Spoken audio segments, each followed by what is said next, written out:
미국 워싱턴주 휘트워스 대학에서 종교 철학과 신학을 가르치고 있는 제럴드 시처 교수 겸 목사님이란 분이 계십니다. 이분이 젊은 시절 그의 아내 린다와 함께 살면서 불임으로 자녀를 갖지 못해 오랫동안 고생합니다.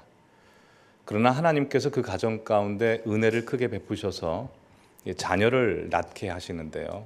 총 4명의 자녀가 태어납니다. 아들 둘, 딸 둘, 아주 다복해진 가정이 됩니다. 그러나 그 다복해진 가정에 엄청난 일이 발생합니다. 1991년 어느 가을, 가족 6명 모두와 그리고 어머니 그레이스와 함께 밴을 타고 길을 가던 중에 마주오던 어느 만취한 음주운전자가 모는 차량이 중앙선을 넘어서 그 차를 들이받고 정면 충돌하게 됩니다. 그 사고로 어머니 그레이스와 아내 린다와 그리고 4살 난 딸 다이애나가 죽습니다. 그리고 제럴드 시처 목사님과 8살 된 딸과 7살, 2살 된 2 아들은 살아납니다. 이 엄청난 일을 겪은 제럴드 시처 목사님은 하나님을 향해서 2가지 질문을 할 수밖에 없었습니다. 첫 번째 질문, 하나님 왜 납니까? 왜 우리 가정입니까? 왜 이런 일을 우리가 무슨 잘못을 저질렀다고 허용하십니까? 두 번째 질문은 하나님은 선하시고 전지전능하신 분이시기에 이 불행한 일이 일어날 것을 미리 아셨으면서 왜 막지 않으셨습니까? 이런 끔찍한 일에도 불구하고 하나님 그때 어디서 뭘 하고 계셨습니까? 이 2가지 질문입니다. 이 2가지 질문에 대해서 하나님께서 빨리 답을 해주셨을까요? 그렇지 않죠. 침묵하십니다. 그래서 제럴드 시처 목사님은 하나님과 오랜 세월 씨름하고 고통스러운 나날을 보내게 됩니다. 그리고 세월이 한참 흐른 후에 이제 다시 회복하게 되셔서 이제 책을 하나 쓰는데 그 책이 아주 유명한 하나님의 뜻이란 책입니다. 이 책에서 제럴드 시처 목사님은 그 이해할 수 없고 감당할 수 없는 그런 현실을 허락하신 하나님에 대하여 혼란스러워했던 그분의 마음과 또한 그럼에도 불구하고 어떻게 하나님께서 그 관계를 회복시키셨는지에 대해서 기록합니다. 이 책에서 가장 핵심적인 부분은 그 글의 중반부에 나옵니다. 그 사고가 일어난 지 6개월 되었을 때 그 누구도 위로해 줄 수도 없고 위로해 준다 하더라도 받아줄 수 없었을 그때 어떤 한 분이 용기를 내서 이렇게 도전합니다. 제리, 결국 자네는 하나님의 주권과 화해해야 할 걸세. 이 일이 하나님의 주관 아래 있거나 그렇지 않거나 둘 중 하나지. 어느 쪽이 맞다고 믿을 것인지 자네는 결정해야 하네. 여러분, 우리가 인생을 살면서 이해하기 힘들고 받아들이기 어렵고 감당할 수 없는 일을 경험할 때가 있습니다. 애지중지하게 여기던 내 사업이 실패하게 되거나 아니면 나나 내 주변의 소중한 사람들에게 쉽게 고칠 수 없는 암과 같은 병이 생긴다든지 아니면 내가 그렇게 좋아하고 사랑하던 내 사랑하던 소중한 사람이 내 곁을 떠나게 된다든지 아니면 사고로 인해서 장애를 갖게 된다든지 아니면 가정이 깨진다든지 이런 등등의 여러 일들을 우리가 경험할 때가 있습니다. 물론 어떤 분들은 그런 험난한 일을 경험해도 내적으로 잘 수용하고 받아들이는 분들도 계시겠지만 거의 대부분의 경우에는 받아들이기 어렵고 버텨내기 힘듭니다. 그러면 우리 역시 2가지 질문을 이 제럴드 시처 목사님처럼 할 수밖에 없습니다. 하나님 왜 납니까? 왜 우리 가정입니까? 하나님 그 일이 벌어졌을 때 어디서 뭘 하고 계셨습니까? 라는 질문을 할 수밖에 없습니다. 우리가 이 질문을 할 수밖에 없는 이유는 하나님께서 이 세상을 창조하시고 또한 인류 역사를 주관하실 뿐만 아니라 우리 각 개인의 인생도 돌보시고 인도하시는 분이시기 때문에 우리 일상 속에서 벌어지는 여러 가지 안 좋고 불행한 일들에 대해서 하나님이 관련 없다고 부정할 수가 없기 때문입니다. 그래서 우리는 이 2가지 질문을 할 수밖에 없어서 합니다. 근데 하나님께서 이 2가지 질문에 대해서 답을 쉽게 해주십니까? 해주시지 않습니다. 그러면 우리는 그 고통스러운 일이 우연에 의해서 벌어진 일이든지 아니면 누군가의 잘못에 의해서 벌어지든지 상관없이 우리는 하나님을 믿는 사람으로서 이 고통스러운 현실을 허락하신 하나님을 받아들일 것인지 아니면 그 하나님을 거부할 것인지 그 선택의 기로에 서게 됩니다. 즉 하나님의 주권을 내가 함께 포용하고 화해할 것인지 아니면 그 하나님의 주권을 받아들이지 않을 것인지 기로에 서게 됩니다. 오늘 이곳에 앉아 계신 우리 성도님들 가운데도 과거 정말 인간으로서 겪지 말아야 하고 감당할 수 없는 고난을 겪으신 분들이 계십니다. 그분들 역시 제럴드 시처 목사님처럼 그때 이 하나님의 주권을 받아들일 것인지 하나님의 주권을 받아들이지 말 것인지 그 기로에 서셨을 것이고, 그때 하나님의 주권을 받아들이고 화해하고 그래서 하나님을 사랑하게 되셔서 오늘 이 시간 예배를 드리고 계시는 분들도 있는가 하면, 그때 일을 생각할 때도 아직도 하나님께 서운하고 섭섭한 마음이 들어서 지금도 하나님과 씨름하고 계시는 분들도 계실 수 있고, 또는 그 과거의 아픈 기억들을 떠올리지 않고 싶어서 그냥 묻어놓고 회피하고 도망가는 방법으로 살고 계시는 분들도 계실 수 있습니다.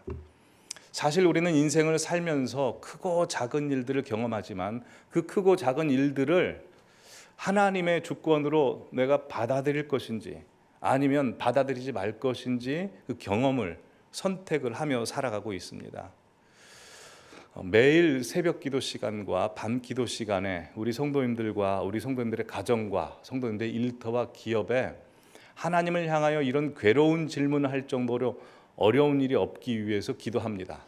하나님께서 우리 성도님들의 가정과 현실과 기업을 지켜주시고 인도하시고 더 풍성한 복을 내려줄 줄 믿고 확신합니다.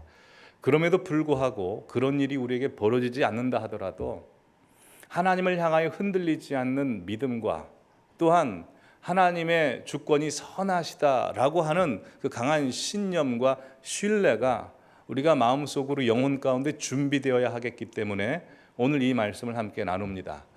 오늘 말씀 제목은 용서 세 번째 시간, 하나님의 주권, 화해를 넘어 신뢰하기입니다. 지난주에 용서 첫 번째 시간을 나눴습니다. 자기 용서하기. 근데 갑자기 용서 세 번째 시간으로 뛰어넘어서 좀 의아하게 생각하시는 분들 계실 줄 압니다. 근데 용서 두 번째 시간은 이미 금요기도 때 했습니다.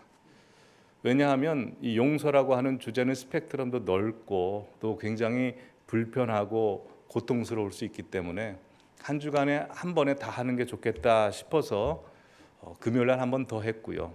무엇보다도 이 용서라는 주제는 백날 우리가 앉아서 이야기하고 생각하는 것보다 이 문제를 가지고 하나님 앞에 나아가 대면하고 하나님 앞에 씨름하는 것이 가장 중요하기 때문에 금요 기도회 때 말씀을 나눴습니다. 그러기에 우리 성도님들께서는 우리 교회에 금요 기도회가 있다는 것을 기억해 주시기 바랍니다. 저녁 8시입니다. 그러기에 마음 아픈 사정이나 여러 기도해야 될 것들, 또 억울한 일을 당하셨을 때 금요 기도에 나오셔서 하나님 앞에 부르짖으면서 기도하시기 바랍니다. 하나님께서 응답해 줄 것이고 좋은 길로 인도해 줄 줄 믿습니다. 무엇보다 하나님께서 우리 성도님들께서 이 자리에 나와서 기도하는 걸 간절히 원하십니다. 자, 용서 세 번째 시간, 하나님의 주권 신뢰하기입니다. 용서에 있어서 가장 핵심적인 것은 뭐니 해도 하나님의 주권을 우리가 받아들이고 그 하나님의 주권과 화해하는 것입니다. 왜냐하면 모든 용서는 즉 하나님과 나와의 관계가 직결되어 있기 때문에 그렇습니다.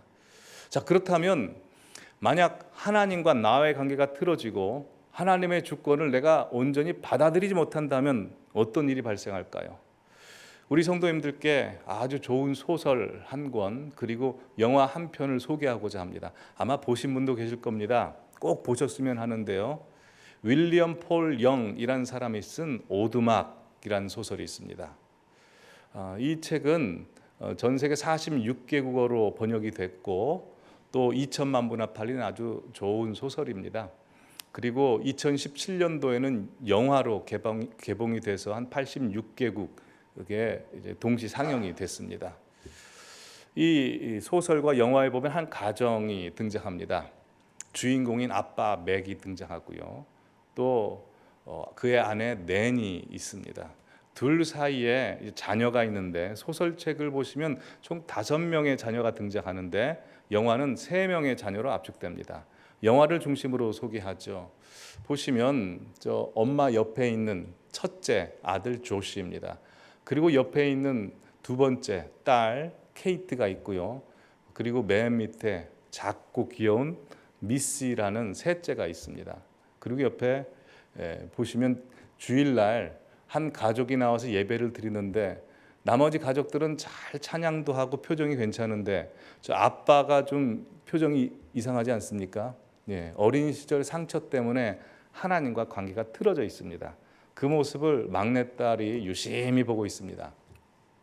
근데 이 가정 가운데 아주 끔찍한 일이 발생합니다. 이 막내딸 미시가 어느 유괴범에 의해서 유괴가 되고 살해를 당하게 됩니다. 이 막내딸 미시의 죽음으로 모든 가족들이 죄책감에 사로잡힙니다. 특별히 아빠 맥은 이 막내딸을 지키지 못했다는 자기를 용서하지 못합니다. 뿐만 아니라 유괴한 그 유괴범에 대해서 정말 죽이고 싶은 분노를 느끼고 뿐만 아니라 이 일을 허용하시고 방치하신 하나님에 대해서 굉장히 불만이 많습니다. 그래서 삶이 완전히 무너져 내려버리죠. 그래서 아내가 그 남편을 보면서 이런 의미심장한 말을 합니다. 여보, 우리는 지금까지 너무나 많은 걸 잃어버렸어요. 당신까지 잃고 싶진 않아요.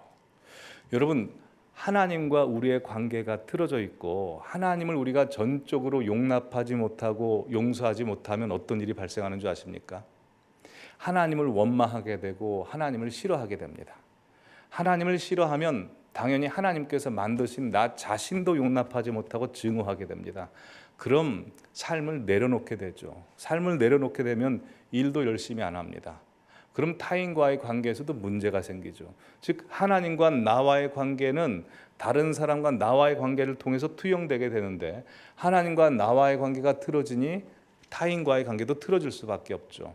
그냥 하나님에 대해서 언제나 불만이 있었고 원망하고 있었던 이 아빠 맥은 가장 소중히 지켜줘야 할 식구들과 관계가 틀어지기 시작합니다. 첫 번째 아들 조시에 대해서 신뢰하지를 못합니다. 조시가 여자친구를 사귀는데 여자친구를 만나러 가겠다고 하자 아빠는 반대합니다. 가지 말라고 합니다. 근데 그럼에도 불구하고 첫째 아들은 아빠의 말을 어기고 몰래 만나러 갑니다. 둘째 딸 케이트는 이 막내 미시가 유괴당한 것을 자기의 책임이라고 자책하고 있습니다. 그래서 아빠가 그렇게 생각하고 자기를 미워한다고 여깁니다. 그래서 아빠에게 나가지 못하고 인사를 하지 못합니다. 집안 관계가 전체 다 헝클어져 버립니다. 혹시 우리 성도님들 가운데 과거에 원치 않은 불행한 일, 정말 받아들일 수 없는 그 일을 경험하시고 하나님에 대해서 여전히 서운해하시고 하나님의 주권을 온전히 받아들이고 화해하지 못하신 분 혹시 계십니까? 한번 주변 환경을 보시기 바랍니다. 가장 가까운 사람뿐만 아니라 나와 나 자신의 관계도 굉장히 어려울 가능성이 있습니다. 그러기에 우리는 하나님의 주권과 결국 화해해야 합니다. 왜냐하면 그래야 내가 살 수 있고 나뿐만 아니라 내 주변에는 소중한 사람들이 살 수 있기 때문에 그렇습니다.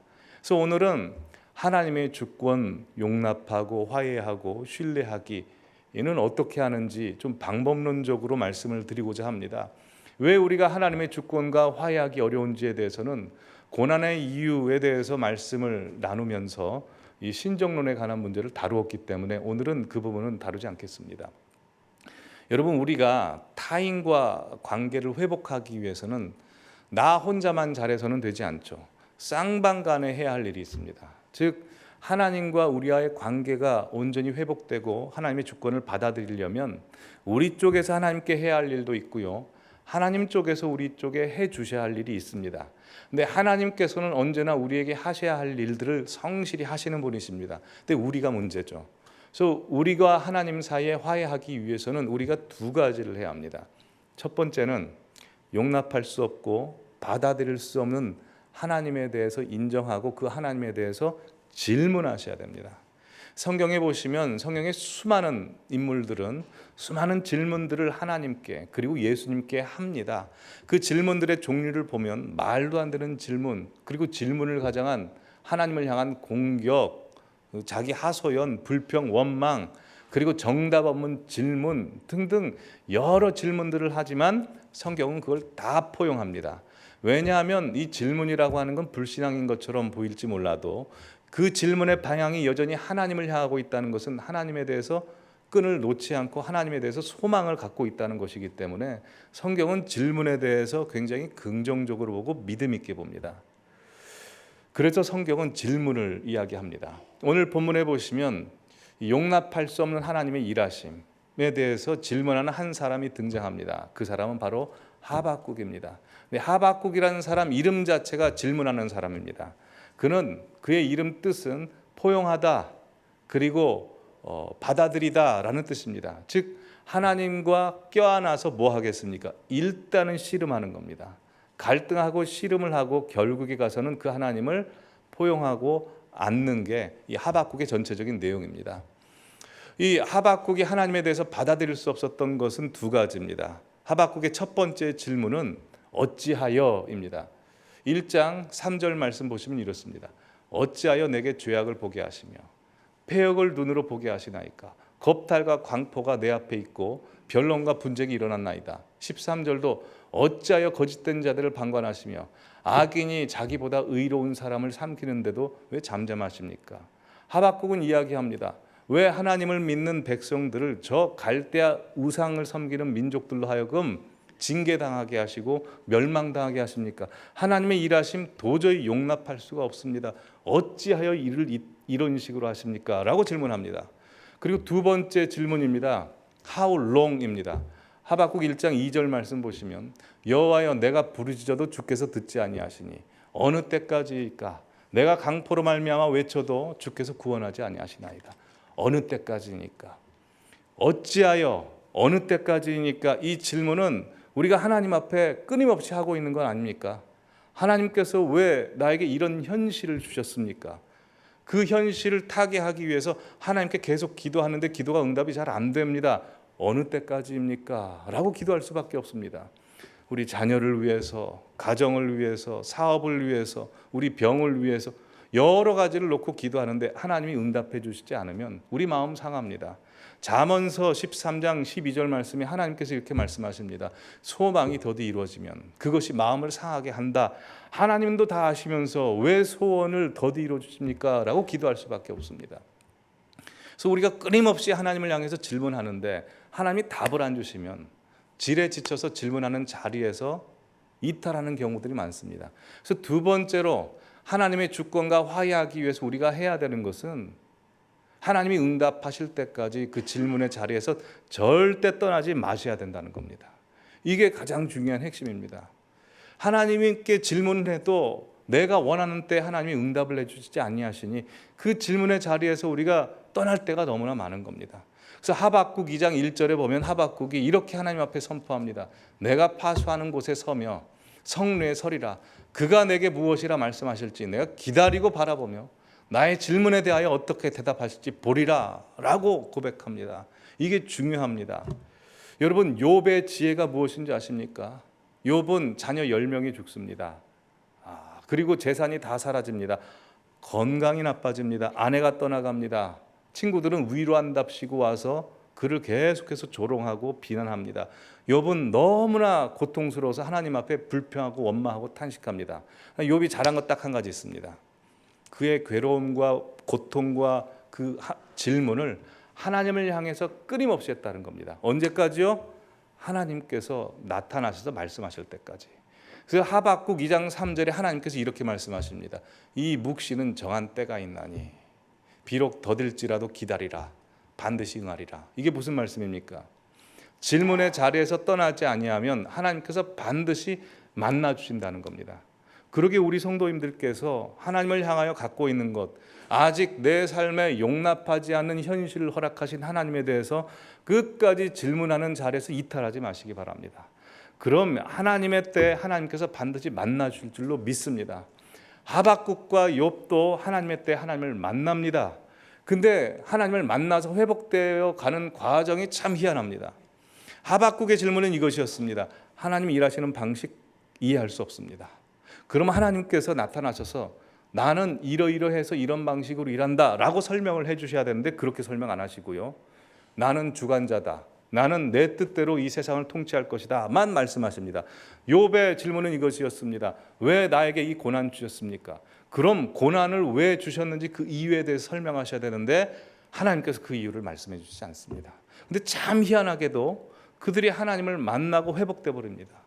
욥은 하나님을 만나고 내가 이전에는 주님의 음성을 귀로 들었는데 이제 주님을 눈으로 봅니다 라고 해서 하나님을 포용하고 안아버리고 사랑하게 되고, 하박국은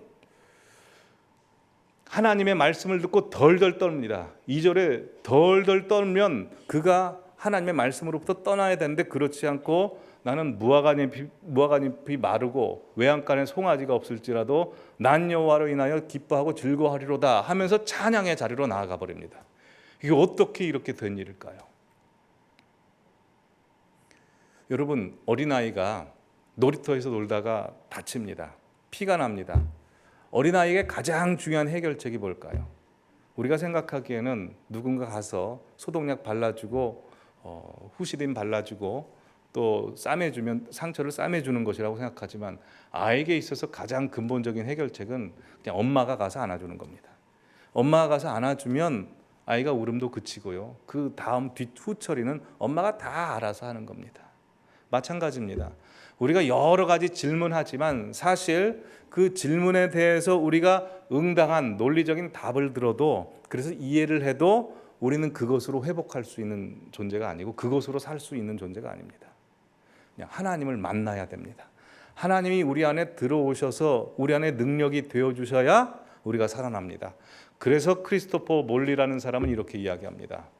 하나님께 묻고 싶은 수백만 개 질문이 있었다. 우리 성도님도 그러시죠. 그러나 하나님을 만나자 그 모든 질문이 다 달아나 버렸다. 그리고 더 이상 하나님 안에서 아무 문제가 되지 않았다. C.S. 루이스도 이렇게 이야기합니다. 우리가 얼굴을 찾을 때까지라는 책에서, 주여 이제 당신이 왜 대답하지 않으셨는지를 압니다. 당신 자신이 대답입니다. 모든 질문은 당신 얼굴 앞에서 사라져 버립니다. 사실 우리가 지금 현실에 대해서 불평하고 원망하고 받아들일 수 없는, 하나님의 주권과 화해하지 못한 그 모든 것의 답은 결국 하나님 자신인 겁니다. 하나님이 우리를 만나 주셔야 되고 우리가 그 하나님을 붙들고 만나야 해결되는 문제입니다. 제가 새벽 기도 때 한번 말씀드린 적이 있는데요. 저를 저희 교회로 소개시켜준 한 목사님에 대해서 한번 더 말씀을 드리겠습니다. 그분은 저보다 8살이 많은 목사님이십니다. 2003년 제가 신대원에 입학했을 때 기숙사에서 함께 살던 분입니다. 근데 그분은 불우한 가정에서 태어났습니다. 어머니 아버지가 초등학교 때 돌아가십니다. 병으로 돌아가십니다. 그리고 청소년 시기까지 누님 혼자, 그리고 이 목사님과 함께 서로 의지하며 삽니다.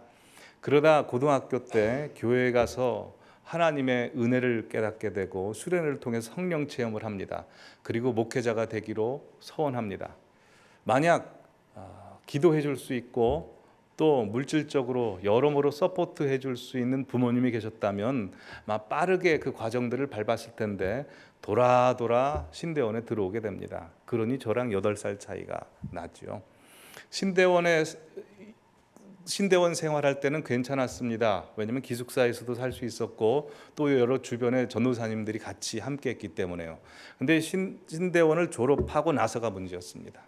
보통 신학생들이 신대원을 졸업할 때 두 갈래 갈림길에 서게 됩니다. 공부를 계속할지 아니면 이제 전임 사역자로 나아갈지. 근데 그 형은 공부를 하고 싶었지만 형편이 안 됐기 때문에 공부를 일찌감치 포기했습니다. 그리고 전임 사역지로 나가야 되는데 당시만 해도 이제 결혼을 해야 전임 사역지로 나가기에 가장 좋았습니다. 근데 그 형이 결혼을 안 한 게 아니라 못했습니다. 2가지 이유 때문에 못했습니다. 왜냐하면 일단 외모를 봐요. 그래서 소개시켜줘도 사진을 꼭 달라고 합니다. 그래서 사진에서 통과돼야 만나겠다는 겁니다. 본인 외모가 그렇게 좋지는 않습니다. 근데도 외모를 봤습니다. 2번째 이유는 현실적인 문제입니다. 만남을 가져도 오래 가지 못합니다. 왜냐하면 자기 형편이 좋지 않다는 것을 알기 때문에 지속되지가 않는 겁니다. 그래서 그 형도 스스로 나는 결혼 포기했어라고 이야기를 했고요. 제가 봐도 그 형 결혼 못할 것 같았습니다. 근데 신대원 졸업하고 일단 살 곳이 없지 않습니까? 그래서 장신대 앞에 장신대 입시를 준비하는 사람들이 모여 사는 고시원이 있습니다. 그 작은 고시원, 감옥보다도 더 작은 고시원에서 살게 됩니다. 그래서 주일날에는 파트 사역을 하고 주중에는 아르바이트도 하고 또 장신대 도서관에 가서 틈틈이 책을 읽습니다. 근데 그렇게 4년을 그 좁은 공간에서 혼자 사니까요, 영적으로 완전히 무너져 버리는 겁니다. 그 당시 이야기해 주길 그랬습니다. 자기가 신학을 하려고 했을 때 하나님은 강력한 하나님으로 찾아왔다. 하지만 신대원 졸업하고 나서 나에게 찾아온 하나님은 너무나 무력한 하나님이었다. 너무 나약한 하나님이었다는 겁니다. 다른 신학생들은 뭐 승승장구하면서 코스를 밟아가는데 자기는 그럴 수 있는 형편이 아니죠. 그러니까 홀로 지내면서 너무 하나님께 실망이 돼서 살 수 없다. 내 죽어야 되겠다라고 해서 자살을 결심합니다. 근데 사역자가 자살하면 성도님들 많이 상처를 받으시지 않습니까? 그래서 안 되겠다 싶어서 일단 사역지를 사임을 합니다. 그리고 저 동해 바다 가서 죽을지, 저 지리산 산골에 가서 죽을지 마음으로 결심을 하고 마지막으로 장신대 기도탑에 올라가서 하나님 앞에 부르짖습니다. 뭐라고 부르짖었는지 모르겠습니다. 여러 가지로 질문하고 원망도 하고 하나님 나타나 주십시오 라고 부르짖었겠죠. 근데 하나님께서, 예수님께서 실제로 환상 가운데 나타나셔서 가슴을 조금 여미시더랍니다. 그 모습을 보고 거기서 이제 다시 회심하게 되고 거꾸로지게 됩니다. 그리고 성령님의 음성을 듣고 이제 장기간 금식을 하게 됩니다. 그 금식을 하면서 자신도 알지 못했던 깊은 속에 있는 죄들을 한 커플 한 커플씩 다 회개하는 과정을 거치게 됩니다. 그리고 기도 생활과 말씀 생활, 또한 조나단 에드워드 같은 그 청교도 영성가들의 책을 읽으면서 하루하루 삽니다. 그때 제가 유학을 가려고 추천서를 받기 위해 장신대 갔다가 그 형을 도서관에서 보게 됩니다. 그래서 그 형에 대한 이야기를 하나씩 다 듣게 됩니다. 다 듣고 그 형이 그때 이렇게 했던 이야기들이 기억납니다. 종원아, 인생이 아무리 힘들어도 하나님께서 회복시키시려면 한순간의 회복이더라. 회복은 언제나 한순간이다. 두 번째로, 내 인생이 이렇게 참 험난하고 어려웠어도 설교로 하면 딱 한 편밖에 안 되는 인생이더라. 인생이 그렇더라. 그리고 나 기도 안 하면 죽고, 이제 말씀 안 읽으면 죽고, 책 안 읽으면 죽는다. 난 그래서 매일매일 살기 위해서 기도하고 말씀 읽는다. 그러니 책상에 도서상품권 있으면 내놔라 라고 했는데, 그때 마침 저에게 10만 원짜리 도서상품권이 있어서 어떻게 알고 그 이야기를 해서 제가 그걸 줬습니다. 그래서 그 형에게 축복해 줬습니다. 앞으로 하나님께서 하실 일이 참 기대가 돼. 형, 결혼도 해요 라고 했는데 다른 축복은 다 받아들여도 나는 결혼 포기했다 라고 이야기를 했습니다. 그리고 저는 유학을 가고 그 형은 그 고시원에서 혼자 기도하며 삽니다. 아무 일도 안 했는데 참 신기하게도 하나님께서 여러 방법으로 먹이시더랍니다. 근데 수개월 후에 저에게 연락이 왔습니다. 기적적으로 원주에 있는 교회에 청빙을 받게 된 겁니다. 나이가 많고 가정을 이루지 못하면 사실 교회 청빙 받기 어렵습니다. 근데 교회 청빙을 받게 되고 또 다음에 그 교회 사모님께서 아리따운 여성을 소개시켜 주셔서 결혼을 하게 됐는데 무려 나이 차이가 8살 아래입니다. 저랑 나이가 같습니다. 그리고 몇 번 유산을 겪긴 했지만 아주 귀여운 아들이 태어납니다. 참 기적이었습니다. 그 형에게 하나님 진짜 형의 모습을 보면 하나님이 보여 라고 이야기를 했습니다. 근데 참 사람 인생이 쉽진 않아요. 그렇게 하나님께서 회복을 시켜주셨는데요. 1년 후에 그 애지중지 키우던 그 아들이 이제 병으로 하늘나라 가게 됩니다. 그래서 그 형에게 형, 참 하나님께서 형의 인생을 왜 이런 식으로 이끄신지 모르겠어 라고 했더니 그 형이 이렇게 얘기합니다. 나는 그래도 하나님께 감사해. 아무것도 없는 인생 가운데 하나님께서 나에게 이 참 소중한 선물을 주셔서 1년 동안 너무나 행복했어. 난 하나님 앞에 감사해. 우리 아들 지금 천국에 있어. 라고 그렇게 이야기를 했습니다. 그리고 하나님께서 그 가정 가운데 큰 복을 내려주셔서 또 두 아들이 태어납니다. 하나님의 은혜가 얼마나 있었는지 첫째 아들을 은우, 은혜의 소낙비라고 이름을 짓습니다. 그리고 이제 순천 지역으로 옮겨서 이제 사역을 하게 됩니다. 그리고 한참 후에 저에게 연락이 왔습니다. 강남 도곡동에 있는 어느 교회에서 나를 추천해 준다고 어떤 목사님이 연락이 왔는데 내가 기도해 보니 나는 아니더라. 근데 네가 생각이 나서 너한테 연락한다 해가지고 과정을 밟아서 제가 이 자리에서 설교를 하게 됐습니다. 그리고 이제 한 3개월이 지났을 때, 제가 부임하고 한 3개월 정도 됐을 때, 그 형의 이제 사모님이 위암 4기라는 소식을 제가 듣게 됩니다. 그래서 전화를 했습니다. 형, 이게 무슨 일이야? 그랬더니 그 형이 교회를 사임하려고 준비를 하고 있더라고요. 저는 교회에 부임했는데 그 형은 사임을 준비하고 있었습니다. 그래서 그 형에게 형 그래도 가만히 있어봐. 하나님께서 어떻게 역사하실지 한번 기다려보자. 기다렸습니다. 다행히 은혜 주셔서 교회 원로 목사님과 담임 목사님 그리고 모든 성도님들이 은혜를 베푸셔서 지금도 교회에서 열심히 사역하고 있고 또 열심히 간병하고 있습니다. 최근에 통화를 했습니다. 통화를 하면 불평이 없어요. 항상 감사합니다. 우리 성도님들께 감사하고 은혜 베풀어 주신 분들뿐만 아니라 다 감사해야 하는 겁니다. 간병 생활하면서 참 힘들고 어려울 텐데 그래도 감사를 잊지 않습니다. 두 부부가 그렇게 지금도 살고 있습니다. 그 형이 이렇게 얘기했습니다. 죽으려고 했을 땐 정말 하나님이 나약한 하나님이라서 거부했는데 장신대 기도탑에서 만난 하나님은 사랑의 하나님이었다. 그 사랑의 하나님을 경험하고 나니까 내 인생에 어떤 고통이 와도 고통스럽지만 내가 용납하지 않을 수 없고 그 하나님을 사랑하지 않을 수 없고 감사하지 않을 수 없다라고 해서 감사하며 지내는 겁니다. 그 형이 그렇게 하나님을 용납하고 이해하고 하나님의 주권을 신뢰하게 되자 그 형만 살아나는 게 아니라 저도 그 형 때문에 살아납니다. 그래서 저도 미국에서 그 형이 가르쳐준 대로 저도 장기 금식을 하게 됩니다. 또 인생에 힘든 일이 있을 때마다 한마디 툭툭 던져두는 말들이 저를 살려낼 뿐만 아니라 주위에 있는 사람들을 살려내게 됩니다. 여러분 이렇게 하나님의 주권과 화해하고 나아가 하나님의 주권을 신뢰하는 사람을 통해서 하나님께서 사람들을 살리시는 것입니다. 성경에 보면 수로보니게 여인 이야기가 나옵니다. 이방 여인입니다. 딸이 귀신 들려서 죽을 위험에 처합니다.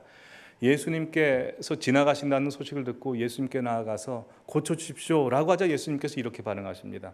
내가 이스라엘 집 사람들을 고쳐주는 것 외에는 내가 보냄을 받지 않았다. 내가 개들을 고쳐줄 수는 없다라고 그 여인을 개라고 표현을 하십니다. 예수님께서 원래 의도하시고 그런 말씀을 하신 건 아닙니다. 개라고 생각해서 하신 말씀은 아닙니다. 그러나 그 여인이 이렇게 고백합니다. 주여 옳습니다. 하지만 개들도 주인의 상에서 떨어지는 부스러기라도 먹습니다. 저에게 부스러기 은혜라도 주십시오 라고 고백하죠. 이 여인이야말로 참 용납하기 어려운 하나님을 용납하고 그 하나님의 사랑을 전적으로 신뢰했기 때문에 그런 고백을 합니다. 이 수로보니게 여인의 고백이 우리에게 있었으면 좋겠습니다. 수로보니게 여인의 고백이란 찬양이 있는데요. 가사를 보여주시면 이렇습니다. 주님은 옳습니다. 나의 부르짖음에 잠잠하셔도 주님은 옳습니다. 주님 발 아래 엎드린 나를 지나치셔도 주님은 옳습니다. 나의 간절한 소원에 침묵하셔도 주님은 옳습니다. 주 따르는 나를 외면하셔도 나에게 전부를 안 해주셔도 주님은 옳습니다. 내가 먼저가 아닐지라도 주여 옳습니다. 나를 낮추시고 나를 비천하게 만드셔도 나를 엎드리게 바닥으로 끌어내셔도 주님은 옳습니다. 하지만 우리가 이 기도를 해야 합니다. 그러나 나를 도우소서. 주여 나를 돌아보소서. 내게 쓰고 남은 은혜라도 주옵소서. 주의 상에서 떨어진 부스러기 은혜라도 주옵소서. 부스러기 은혜라도 얻게 하옵소서. 하지만 우리 고백은 이렇게 됩니다. 나를 위한 주님의 길이 공평합니다. 나를 위해 언제나 주님은 옳습니다. 우리 성도님들의 인생 가운데 아직 혹시 하나님과 화해하지 못한 것이 있습니까? 그래서 불평하고 원망하는 것이 있습니까? 그렇다면 그 질문의 자리에서 떠나지 마시고 하나님께서 오실 때까지 그 자리에서 기도하시고 하나님을 바라보시기 바랍니다. 주님을 만나면 용납할 수 없었던 현실, 그것보다도 훨씬 더 차원 높은 하나님의 은혜를 경험하게 될 것이고 그 하나님의 뜻을 이해하게 될 것입니다. 그런 은혜를 경험하는 저와 우리 성도님들 되기를 간절히 기원합니다. 기도하시겠습니다.